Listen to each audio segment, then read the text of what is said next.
Here we're being asked, how did Richard Wagner achieve moments of extremely high volume in his operas? I want to focus on that aspect, and we're going to highlight in the paragraph when we identify anything talking about Wagner achieving moments of extremely high volume in his opera.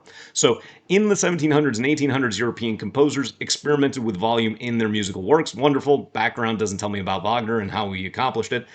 They did so by increasing the number of musicians playing in the orchestra. Okay, that would match it. For example, in some of his operas, German composer Richard Wagner added more horns, trombones, and tubas to the orchestra.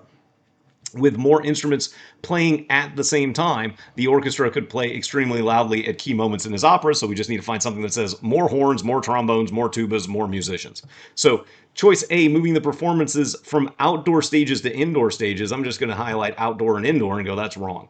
Choice B, by increasing the number of musicians playing horns, trombones, and tubas in the orchestra. Well, ding, ding, ding, that seems pretty good. We could probably go quickly through C and D, but you should really look at all four answer choices at least a little bit before moving on. By building a concert hall whose shape would cause sounds to echo, well, we're not concerned with the shape of the concert hall for Wagner there based on what we highlighted.